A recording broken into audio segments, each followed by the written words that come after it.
BNP চাইলেও আওয়ামী লীগ হতে পারে। তত্ত্বাবধায়ক সরকারের দাবি আমরা করছিলাম, এক রাতের মধ্যে মেনে নিতে বাধ্য হয়নি। একদম পরিষ্কার কথা। এখানে আজকে দুইটা জিনিস বলছি, জুলাই গণহত্যা ও মানবতা বিরোধী অপরাধ। বাংলাদেশের ইতিহাস না, 47 থেকে এ পর্যন্ত যদি কোনো দল রাজনৈতিক সাংস্কৃতিক ভাবে জঙ্গি হয়ে থাকে, সেই দলের নাম বাংলাদেশ আওয়ামী লীগ। কেন বললাম? 57 সালে পার্লামেন্টে চেয়ার ছুড়ে দিয়ে শাহেদ আলী ডেপুটি স্পিকারকে যখন হত্যা করলো শেখ মুজিব, সেদিন যদি শেখ মুজিবের ফাঁসি দেওয়া হতো, তাহলে আজকে এই নির্মম পরিণতি এই জাতির হতো না।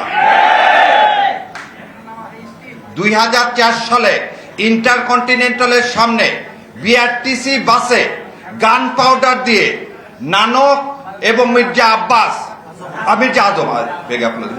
আজম গান পাউডার দিয়ে 22 জন লোককে হত্যা করলো। সেদিন যদি আওয়ামী লীগকে বিচার করে এই জঙ্গি সংগঠন হিসাবে এদের বিচার করা হতো, তাহলে আমার সন্তানেরা, এই যে যাদের বাবারা এখানে এসে যে অধরে পানি ফেলাচ্ছে, এটা হতো না। শেকড় থেকে শিখরে। আজকে কথায় কথায় যে আমার ভাই বললো টকশোতে আসলে হঠাৎ শুনবেন একটা নতুন বয়ান। আরে 24-এ কয়জন মারা গেছে, আপনারা দ্বিতীয় স্বাধীনতা বলেন। ওনারা কখনো 24-এর সাথে এই বিচারের সাথে আপনাকে কিছু জিনিস অ্যাড করতে হবে। কি কি অ্যাড করতে হবে? 2009 সালের সেনাবাহিনীকে হত্যা, এই 57 জন অফিসার দিয়ে আমার পুরা সেনাবাহিনীকে হত্যা করা হয়েছে এবং এস্টাবলিশ করতে চাওয়া হয়েছে বাংলাদেশ আর ভারত এক, অতএব বর্ডার গার্ড দরকার নাই। আমরা স্বাধীন সার্বভৌম দেশ।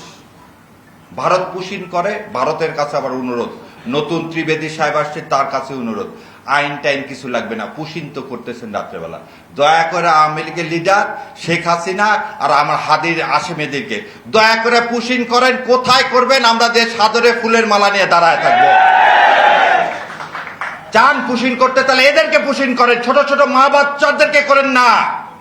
আসলে বিচার কার করবেন? মোদী আসলে এই দেশে, একটা দেশের প্রাইম মিনিস্টার আসছে, মানুষ তার বিরোধিতা করছে। আপনি পাখির মতো সেদিন 2023 সালে ব্রাহ্মণবাড়িয়াতে 23 জন মানুষকে মেরে ফেলে দিলেন। 21 সালে পাখির মতো অন্য দেশের একজন প্রাইম মিনিস্টার আজকে যে কথা বলা হচ্ছে, শাওন যে কথাগুলো বলতেছে, আমার মুখে এগুলো আনা যাবে না, লা হাওলা ওয়ালা কুওয়াতা ইল্লা বিল্লাহ। এটা যদি গণতন্ত্র হয়, তাহলে একটা দেশের প্রধানমন্ত্রী আসছে, আমার কয়েকটা ছেলে পেলে দাঁড়াইছে তার বিরোধিতা করতে, আপনি পাখির মতো গুলি করে মেরে ফেলে দিবেন? তাহলে এই সংগঠন জঙ্গি না? 71 সালের জানুয়ারি ফেব্রুয়ারি মাসে চট্টগ্রাম, ঈশ্বরদী, সিরাজগঞ্জ, সান্তাহার, এই সমস্ত জায়গায় বিহারি মারছেন 1,20,000। 1,20,000 বিহারিকে আপনি হত্যা করলেন সেদিন। স্বাধীনতা যুদ্ধ শুরু হয়েছে তো 25শে মার্চ।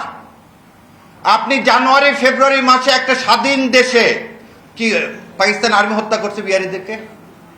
তাহলে মুজিববাদী যখন এদেশে স্বাধীনতা সংগ্রাম শুরু হয়নি তখন হত্যা করলেন, তাহলে সেই দল জঙ্গি না? তাহলে আগুন সন্ত্রাস করলেন আপনি, লোক হত্যা করলেন আপনি, জঙ্গি হলেন আপনি, আর 13 সালে তকমা দিয়ে দিলেন বিএনপি আর জামাতকে জঙ্গি বলে। এটার মানে হচ্ছে মিথ্যাচার। আর আওয়ামী লীগ মানে হচ্ছে মিথ্যা। আওয়ামী লীগ মানে মিথ্যা।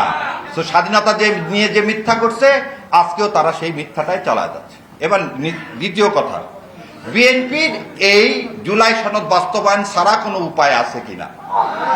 আমার মতে নাই। শোনেন, বিএনপি একটা কথা বলতে, বিএনপি কোনদিন চাইলেও আওয়ামী লীগ হতে পারবে না। বিএনপি চাইলেও আওয়ামী লীগ হতে পারে। তত্ত্বাবধায়ক সরকারের দাবি আমরা করছিলাম, এক রাতের মধ্যে মেনে নিতে বাধ্য হয়নি। আমার বিশ্বাস বিএনপি মেনে নিবে। আমি আবার বলে দিচ্ছি, কারণ তার মেনে নেওয়া ছাড়া কোনো উপায় নাই। তার একটা উদাহরণ দিই, নোয়াখালীতে ছাত্র দলের ছেলেপেলে যখন মার খাচ্ছিল, শিবির যে এসে দাঁড়ালো আর মার খাওয়া বন্ধ হয়ে গেল। সো বিএনপি জানে, আওয়ামী লীগ কিন্তু সবসময় বলতেছে যে বিএনপিকে সরাতে 1 মিনিট, জামাত যতক্ষণ আছে ততক্ষণ সরাতে পারতেছি না। এই উপলব্ধি করে ওনারা যে নাটক করতেছেন, কি সংশোধনের নাটক, এই নাটক ওনারা বন্ধ করবে এবং এটা আমার বিশ্বাস, এটা বন্ধ করবে। কিন্তু বন্ধ করে তারা জুলাইয়ের মধ্যে আসবেনও, কিন্তু সেটা কত দিনে? এই কত দিনের মধ্যে কি আমরা জুলাইকে হারায় ফেলে দেব? সেই জন্যে আমার একান্ত অনুরোধ, মাননীয় বিরোধী দলীয় নেতার আমার ভাই যেটা বললেন, চলেন গণ আদালত করি। ওনারা যদি গণ আদালত করে মিথ্যা যদি এদেশের মানুষের কাছে স্থাপন করতে পারে রাজাকার বলে, আমরা এবারে সত্যটাকে স্থাপন করি, আওয়ামী লীগের বিচার করি গণ আদালতের মাধ্যমে।